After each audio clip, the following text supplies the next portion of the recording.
이강백의 북어 대가리.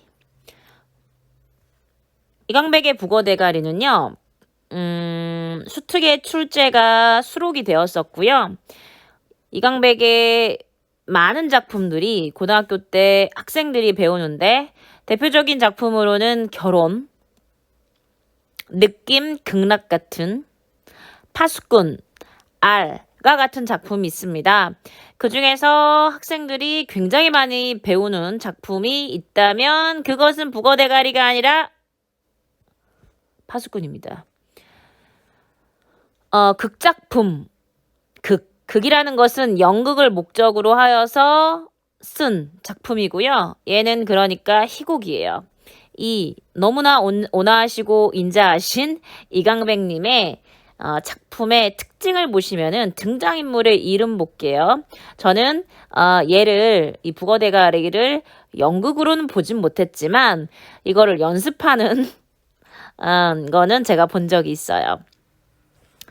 등장인물의 이름이 자앙, 기임. 이게 말이 됩니까? 이거는 분명히 이런 이유가 있습니다. 장이라는 성과 김이라는 장, 김이라는 성을 길게 발음해서 김이 되고요. 그 다음에 장이 되는데 누구는 장실 거고 누구는 김실 거야. 바로 현대인의 익명성을 드러내기 위해서 이렇게 구성을 했고요. 그 다음에 무대장치가 있는데 여기 무대장치 이 북어 대가리는 소극장이 있고요. 대극장이 있는데 뿅뿅뿅 소극장용이에요. 물론 이강백 님께서는 존경하는 이강백 님께서는 대극장용 무대도 희곡 작품도 쓰지만 많은 작품들이 소극장용 무대로 희곡을 쓰시고요. 무대장치의 의미 한번 보자고요. 반듯반듯한 상재로 둘러싸였어. 세계와 차장된 밀폐된 공간. 바로 산업화 사회를 이루는 각 개인들이 삶을 영위하는 공간을 상징한다라는 거. 그러니까 이 북어 대가리는 엄청난 상징성이 있다라는 얘기죠. 볼게요. 앞부분 줄거리. 장과 김, 우리들이죠. 트럭에 상자를 싣고 내리는 일을 하는 창고직이다. 장은 매사에 꼼꼼하게 일을 하지만 김은 대충대충 일을 하고 일에 열의를 보이지 않는다. 김은 성격이 참 대도적이죠. 김은 저녁이면 트럭 운전사를 달링 할 때 달링 여자까지 있어. 만난다. 창고를 나가고 싶은 김은 상자 하나를 일부러 바꾸어서 내보낸 후 장에게 이 사실을 이야기한다. 일부러 그랬어요. 장은 이 일을 어떻게 수습할지 고민한다. 네. 지금 장이라는 인물이 있고요. vs 김이라는 인물이 있네요. 어떠한 그 구조, 틀, 여기서 자꾸만 벗어나려고 하는 인물이 기임이고요. 이 남자한테는 여자도 있죠. 달잉. 누구의 딸이에요? 운전사의 딸이에요. 네, 뭔가 사건이 생겨버렸어요. 이 상자에서 얘는 그러니까 창고지기예요. 창고지기는 창고만 지키면 되는 거예요. 떠날 수가 없는 거죠. 그런데 상자 하나를 일부러 바꾸어서 내보내면 당연히 문제가 생긴 거죠. 이를 위해서 장은 고민을 하고 있는데요. 발단 부분 볼게요. 창고 일에 대한 장과 김의 의견이 충돌하고 그렇죠. 김과 술을 마시고 온 다링이 여자죠. 장을 유혹하나 장이 거부합니다. 자, 볼게요. 장은 침대 밑에서 옛날에 쓴 작품입니다. 석유등과 종이, 연필을 꺼내더니 식탁으로 되돌아온다. 그리고 불빛이 약한 석유등을 켠 다음 그냥 형광불 켰다고 생각하시면 돼요. 식탁의 의자에 앉아 편지를 쓴다. 김은 침대에 누운 채 그 광경을 얼마 동안 지켜본다. 뭘 하는 거야? 얘네들은 지금 뭐 때문에 물건이 잘못 전송됐죠? 그래서 이거에 대해서 고민을 했는데 장이 드디어 편지를 쓰는 거예요. 김은 침대에 누운 채 그 광경을 얼마 동안 지켜보는데 뭐라는 거야? 석유등을 켜놓고 편지를 써. 침대에 상반신을 일으키며 무슨 편지? 내일 새벽에 트럭이 오면 운전사를 통해서 편지를 보내려고. 누구한테 보내는 건데? 상자 주인. 침대에 내려와 장의 맞은편 의자에 앉는다. 아니, 상자 주인이 너의 편지를 받아볼 수 있을까? 받아볼 수 있게 해달라고 기도해야지. 기도? 네. 얘네들은 지금 창고직이잖아요. 운전수가 물건을 갖다 주면 창고를 지키면서 그 물건을 이렇게 다시 이렇게 보내는 일을 얘가 하는 건데, 지금 장은 상자 주인에게 꼭 편지를 보내 자신의 뜻을 전하고 싶은 마음이 있어. 내 잘못을 용서해 달라고 의도적으로 했죠. 이런 일을 저질러 버렸죠. 용서해 달라고 하는 거죠. 편지의 내용을 읽는다. 주인님 전상서. 전상서라는 것은 뭐뭐하게 드리는 글. 상자가 바뀐 줄도 모르고 트럭에 실어 보낸 저의 태만과 그것으로 생길 모든 결과에 대하여 창고직인 저에게 그 책임에 있음을 고백합니다. 결과적으로 굉장히 책임감이 강해요. 그래서 용서를 구해요. 편지 쉽게 쓰는 거야. 장, 편지를 쓰며 저의 잘못을 덮어두지 마시옵고 차라리 드러내어 심히 꾸짖으소서. 그것이 이 깊은 불안에서 저를 벗어나게 할 것입니다. 그렇죠. 말하지 않고 용서해 주는 것보다 차라리 질책해라. 얘는 굉장히 어떻게? 물론 누가 저질렀어? 기임이 저질렀어. 근데 결과적으로 둘이 창고직이다 보니까 얘가 그 작은 잘못이라도 반드시 자기가 책임을 지겠다라는 얘기를 하고 있어요. 김, 침대에 내려와 장에게 다가온다. 나도 상자 주인한테 편지를 보내야겠다. 부를 테니 받아서 줄래? 그래, 불러봐. 사실은 상자를 바꾼 건 제 친구가 아니라 저울씨다. 장의 주위를 돌면서 제 친구에게는 아무 잘못이 없으니 벌을 주시려거든 저에게 주십시오. 그래도 어떻게 자기가 책임지려 하고 있고요. 야, 잠깐. 이거 장에게 하는 말이죠. 벌이란 말은 빼라. 난 벌 받는 건 싫으니까. 제 친구는 성실한 사람입니다. 창고 안으로 상자를 들여올 때는 단 하나도 틀리지 않았고 창고 밖으로 내보낼 때는 정확하게 확인하고 또 확인을 했었죠. 그런데 말입니다. 요즘 제 친구는 밤에 잠을 잘 못 잡니다. 낮에 일할 땐 힘이 없고요. 뭔가 잘못을 했으면 야단치실 것이지 가만히 있으니까 지금까지 잘한 일도 의심스러운 모양입니다. 잠깐. 너 야단치란 것도 빼.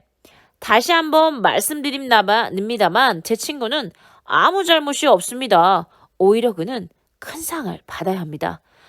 저는 제 친구가 다시 신이 나서 행복하게 일하기를 바랍니다. 안녕히 계십시오. 부르기를 마치고 가만히 있는 장을 바라보며 받아 쓰질 않았잖아. 네.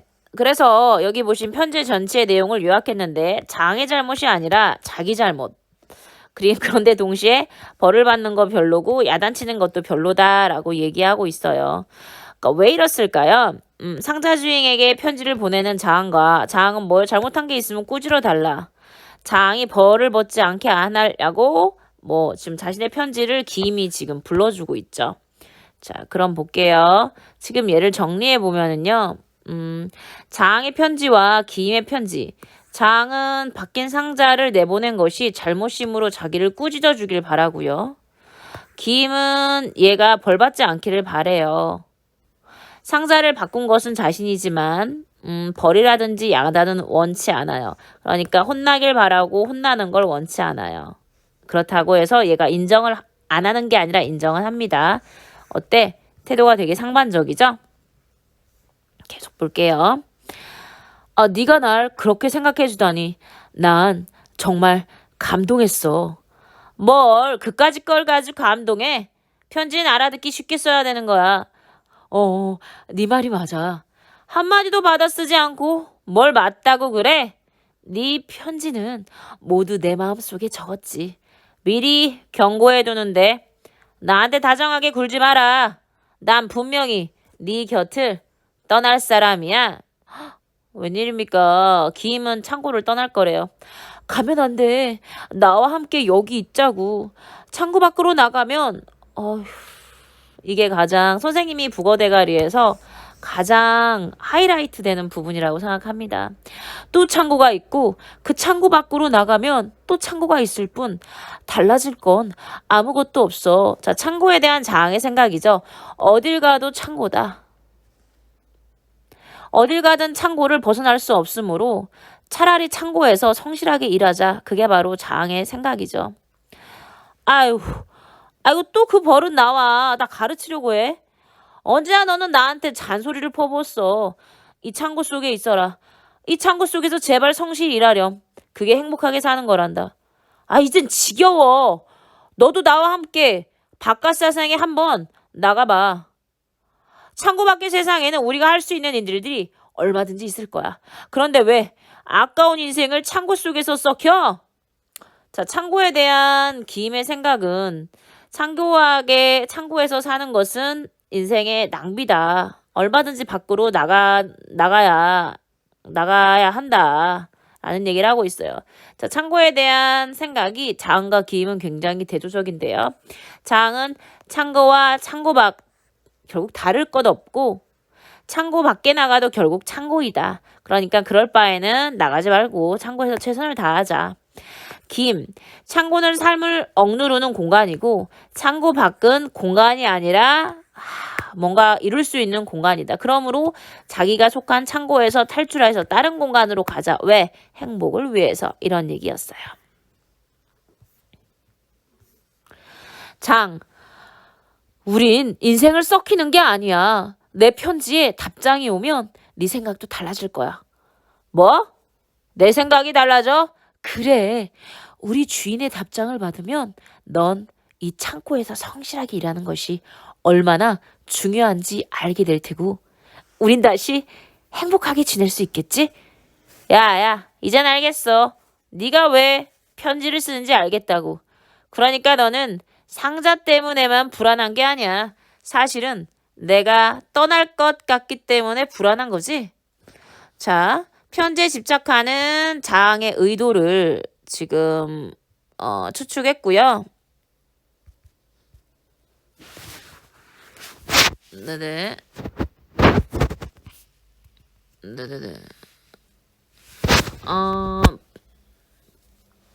지금 보시면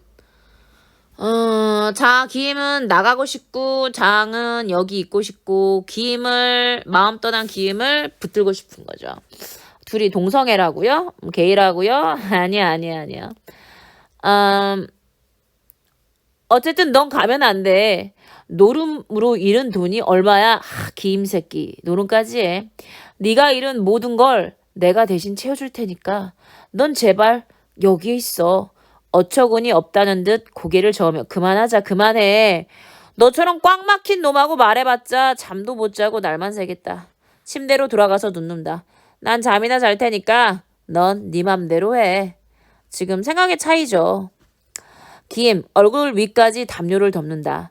자앙은 홀로 식탁에 남아 깊은 생각에 잠긴 표정으로 석유등을 바라본다. 불멍. 사이라는 것은 사이간자를 써서 좀 시간이 간다라는 뜻이에요. 연필에 힘을 주어 한 자씩 또박또박 쓰면서 낮은 목소리로 읽는다. 저희들은 이 창고에서 계란과 감자를 보관하던 시절부터 창고직이었나이다. 그 오랜 나날 저희들이 성실함을 단 한마디 칭찬하여 주시지 않았어도 기쁘고 즐거웠으나 이제 저희들이 잘못함을 꾸짖지 않으시면 그 괴로움은 감당하기 어렵나이다. 부디 바라옵기는 저희들의 잘못을 분명 알고 계신다는 답장을 주세요. 오직 그 답장만이 저희들의 창고지기의 소원이옵니다. 네, 답장을 통해 상자 소유자의 지책을 받고 분명히 책임을 지려고 하는 태도, 자항이 굉장히 책임감이 강한데요.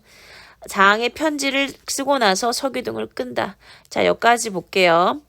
네, 다링의 충고에 따라서 기임이 상자를 바꿔놓고요. 바꿔놓은 상자에 대해서 소식이 없자 장은 불안해하며 상자 주인에게 편지를 쓰는 거죠. 책임을 지려고. 중략 부분 줄거리. 새벽이 되자 트럭 운전수 바로 딸링의 아버지죠. 다링을 태우고 트럭에 태우고 창고에 넣는다. 장이 상자를 나르는 동안 운전사는 기임에게 창고지기를 그만두고 자신들과 함께 살자고 설칙한다. 고민하는 기임이 다린과 이야기하는 동안 장은 트럭 운전사에게 편지를 전해달라며 언쟁을 벌인다. 자, 기임을 설득하는 장의 말. 창고 밖에 나가도 달라질 건 없다. 편지의 답장을 받으면 다시 행복해질 것이다. 노름으로 잃은 돈을 다시 채워줄 테니 너 가지마 라고 이야기하지만 그럴 수 없죠. 운전사, 그건 미친 짓이야. 일부러 잘못했다고 편지를 보낼 필요는 없어.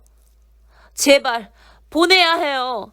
여봐, 내가 상자들을 운반하고 다니니까 상자 주인과 통할 수 있다고 생각한 모양인데, 자, 여기죠.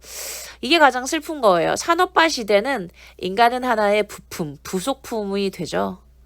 그래서 똑같은 일을 계속 반복한다고요. 이들의 직업은 각 운전사, 창고직인데요. 산업화 사회의 인간들은 그렇죠. 이렇게 소외되고 살아요. 상자 주인과 소통할 수 있다? 정말 불가능하죠. 왜? 그들은 단지 기계의 부속품, 나사에 불과하거든요. 난 말이야, 뭐가 뭔지도 모르고 그냥 싣고 왔다가 그냥 실어 가는 거라고. 실제로 내가 아는 건 정거장에서 트럭들이 상자를 나눠받을 때 만나는 분배반장 딸기코하고, 딸기코는 사람이죠. 창고에 보관했다가 다시 나눠 싣고 정거장에 가서 만나는 접수반장 외눈깔. 그 둘뿐이라고. 딸기코 외눈꽃? 내가 붙인 변명인데, 물론 진짜 이름이야 있겠지. 하지만 그들이 내 이름을 부르지 않고 노름꾼이라 하듯이 나도 그들을 별명으로만 불러. 왜? 현대사회에서 이름은 궁금해하지 않아요. 현대사회가 가진 익명성 때문이죠. 어쨌든 딸기코가 상자를 구매하는 곳은 정거장의 왼쪽이고 외눈깔이 상자를 접수하는 곳은 정거장의 오른쪽이야. 그래서 그들은 같은 정거장에서 둘 다 상자를 취급하면서 서로 얼굴 한번 볼 수 없다고. 이 운전수는요, 왼쪽 정거장도 가고 오른쪽 정거장도 가서 외눈깔하고 딸기코를 만나요. 하지만 노동터에 그들은 부속품에 지나지 않기 때문에 딸기코와 외눈깔은 먼다면 먼, 그러나 맨 끝에 있던 그 장소에 따라서 자기 할 일만 하기 때문에 누가 무슨 일을 하는지도 모르기 때문에 만날 수가 없는 거죠. 별명이든 이름이든 상관없어요. 편지를 억지로 운전사 손에 쥐어준다. 상자를 싣고 가는 곳에 내 편지를 갖다 주면서 다음 사람에게 전달해 드리려고 하면 되거든요. 진짜 바보네요, 순진하고.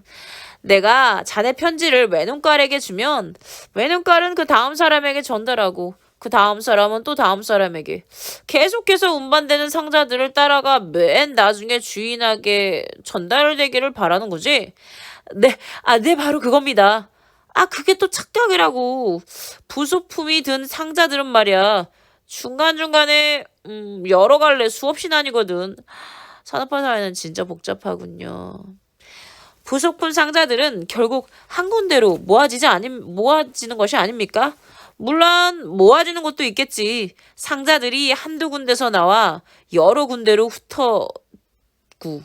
그렇지 않을 수도 있어. 어쨌든 중간에 있는 우리가 어떻게 확실하게 알 수는 없지. 그렇군요. 이 사람들이 부분 자기 역할을 해서 이 시스템이 돌아가는 거지만 이 사람들은 거시적으로 이 전체 시스템에 대해서 아무것도 모를 정도로 산업화 사회는 이 시스템이 되게 복잡하다는 거죠. 그래도 상자 주인에게는 반드시 알려줘야 돼요.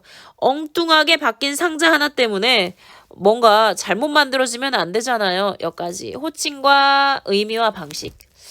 딸기 코 외눈깔 노름풀. 네, 소통의 당돌과 익명성, 현대인의 사회 모습을 그렸고요. 자앙, 어떻게든 상자 주인에게 정당될 수 있다. 현실에 대해서 무지하고 순진하죠. 트럭 운전수, 현실적으로 전달되기 힘들다. 현실을 잘 이해하나 기계의 부속품처럼 생활하면서 문제의식은 전혀 없어요. 트럭 운전수는요. 네. 잘못 만들어진다니 그게 뭔데? 다링. 멀리서 듣고 있다가 큰 소리로 외친다. 어떤 굉장한 기계래요. 이 세상 모든 사람을 즐겁고 기쁘게 해주는 신기한 기계죠. 갑자기 뭔 소리입니까? 네, 다링의 성격은 종잡을 수 없고요. 좀 이따 나오지만 무조건 다 가져가요 라고 하면서 그 물건들을 창고 안에 있는 물건을 자한 거 상관 안 하고 다 가져가려는 건데 욕심 많고 배려심이 없어요. 이거는 그 대사를 통해서 인물에 대한 다링에 대한 성격을 간접적으로 제시해서 우리가 전현이 쌍년이구나 라는 것을 보여주기 제시 방법, 간접 제시를 통해서 알 수 있는 거고요. 기계가 아니에요. 폭탄이에요. 이 세상 모든 사람들을 한꺼번에 죽여요. 이게 뭐예요? 진짜 말도 안 되는 거죠. 도대체 무슨 소리인지 모르겠네. 어쨌든 상자 속의 부속품으로 뭘 만드는지는 알 수 없어. 만약 폭탄을 만들면 오히려 상자가 바뀐 것이 잘 된 일이잖아. 장의 편지를 허공에 막 찢어. 여봐, 자넨 너무 배짱이 약해. 이 조그만 창고 속에서 모든 걸 성실하게 잘했다는 것이 창고 밖에서는 매우 큰 잘못이야. 즉, 잘못된 일이야. 만약에 얘가 잘못된 일인데 얘가 창고 안에서 매우 성실하게 한 거라면은 창고 밖에서는 되게 잘못된 일이잖아요. 그럼 상자 하나쯤 틀렸다고 잔절무접할 이유가 없는 거지. 애초에 잘못된 일이니까. 두 조각으로 찢어진 편지를 장의 바지 양쪽 호주머니에 쑤셔 넣는다. 무슨 일이 생겨도 창고 밖으로 알릴 필요는 없어. 그게 잘한 일인지 못한 일인지 모를 바에야 그냥 덮어두라고. 창고 속의 자네한테는 배짱 편한 거야. 지극히 현실적인 트럭 운전사의 가치관. 손에 들고 있는 서류를 가리키며 장이 상자 주인, 자기가 하는 일의 실제를 파악할 수 있다고 생각하는 단서죠. 하지만 운전사는 그럴 수 없다고 믿죠. 이런 서류들은 뭡니까? 누군가가 이 서류를 보면 상자가 잘못됐다는 걸 알 수 있는데요. 참나. 서류가 완전하게 믿는 것은 바보들이야. 좋은 예가 있어. 내 아내는 옛날에 죽었는데 사망신고를 안 했거든. 그래서 구청에서 호적을 떼어보면 지금도 살아있는 사람으로 나온다고. 저 군뱅이 양반. 장을 가리키는 거죠. 꿈을 대지 말고 어서 상자들이나 옮겨. 편지를 전해달라고 부탁하는 장과 이를 거절하는 특정 운송사. 지금 고민하며 일처리가 늦어지는 장을 조롱하고 있어서 군뱅이라고 표현한 거예요. 장과 트럭 운전사, 핸드카에 실은 상자를 창고 밖으로 운반해 간다. 침대에 앉아있던 김은 일어나서 자신의 담요를 둘둘 말아 걷는다. 떠나려고 합니다. 그리고 침대 마트에 낡은 트렁크를 꺼내 물건을 주워 담는다. 다링, 김의 곁으로 다가온다. 마침내 결정한 거예요, 김. 그래, 함께 가서 살기로 했어. 떠난다라는 거죠.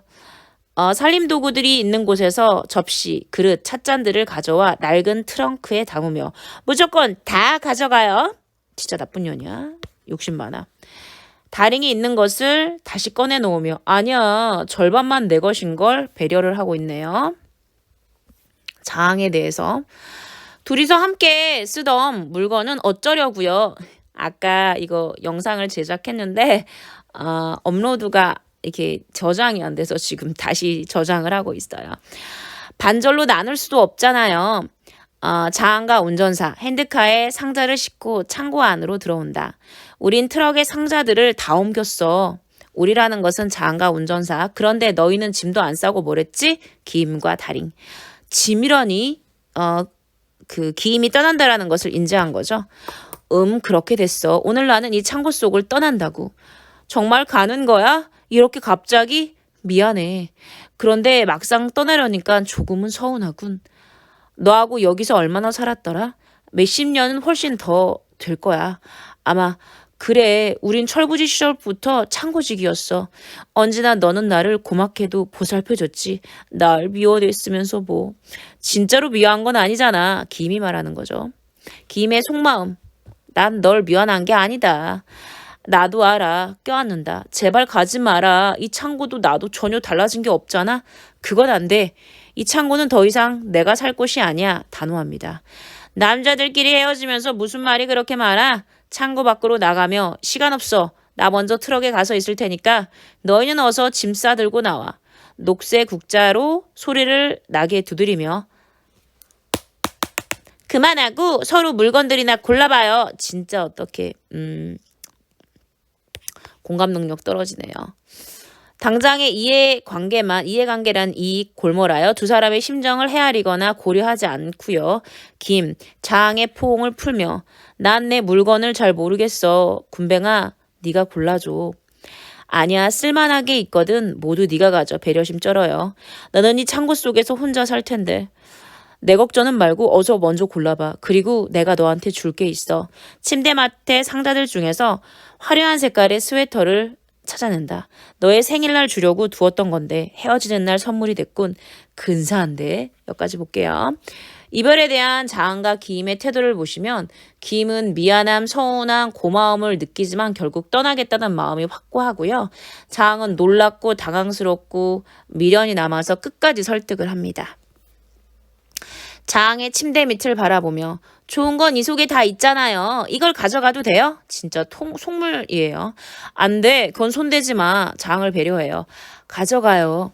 자항의 침대 밑에서 상자 하나를 꺼낸다. 진짜 나쁜 년이야. 이상한 년이야. 북어 대가리죠. 그건 가져가세요. 꼭 필요할 겁니다. 술 먹은 날이면 기임이 자항이 꼭 끓여줬던 거. 그게 바로 북어 대가리죠. 둘 사이의 추억과 함께 있었던 시간의 흔적이고요. 이게 왜 필요한지는 두고 보면 알게 될 거야. 다링에게 한 말인데 상자를 열어서 북어 대가리를 하나 자항에게 준다. 그렇죠. 그냥 즉흥적으로 준비한 북어 대가리. 나 너한테 이것밖에 줄 게 없군. 내 생각이 날 거야. 항상 곁에 두고 보라고. 자항, 북어 대가리를 받으며 그래, 언제나 내 곁에서 두고 볼게. 간직하겠다라는 거죠. 창고 밖에서 기임을 재촉하는 트럭의 효과음. 다링은 서둘러서 물건을 담요에 담는다. 아버지가 재촉해요. 어서 들고 나가요. 그럼 잘 있어. 잘 가. 가수 행복해야 돼. 미련 쩔어요. 기임과 다링 창고 밖으로 나간다. 자항은 북어 대가리를 식탁 위에 놓고 떠나는 기임을 바라본다. 창고 문 앞에서 기임이 외치는 소리가 들린다. 이 창고 앞에 상자들은 어쩔 거야? 내가 좀 창고 안 옮겨주고 갈까? 이펙트죠. 기임의 마지막 배려고요. 괜찮아. 나 혼자서도 할 수 있어. 자항의 배려입니다. 결국 떠났네요. 창고 밖으로 떠나는 것이 즐겁다는 기임의 환호성. 야호! 트럭 운전사와 다링의 웃음소리도 들린다.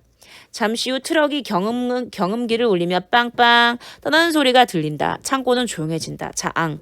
식탁 앞에서 쉼없이 주저앉는다. 늙고 허약해진 모습이다. 그는 식탁 위에 놓여있는 북어 대가리를 물끄러미 바라본다. 여기까지. 기임은 북어 대가리를, 자항은 스웨터를 각각 서로가 이별의 선물로 나눠주는데요. 성격을 알 수 있어요. 자항은 오래도록 이렇게 준비했고요. 기임을 생각하는 자항의 마음. 북어 대가리는요, 즉흥적으로 준비한 선물이자 둘의 추억과 관련된 것입니다.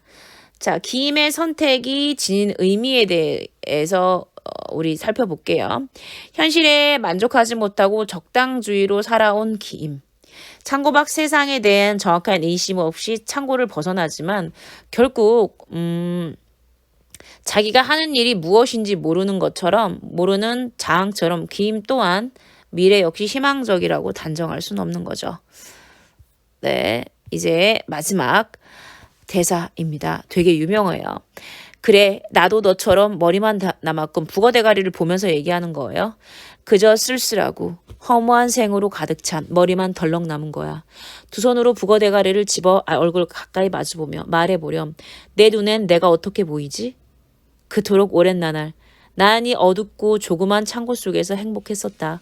상자들을 옮겨놓고 내보내며 내가 맡고 있는 일을 성실하게 잘하고 있다는 뿌듯한 그게 내 삶을 지탱해 왔었는데 그러나 만약 세상이 엉뚱하게 잘못되고 있는 것이라면 이 창고 속의 성실함이 무슨 소리가 있는 거지? 사이.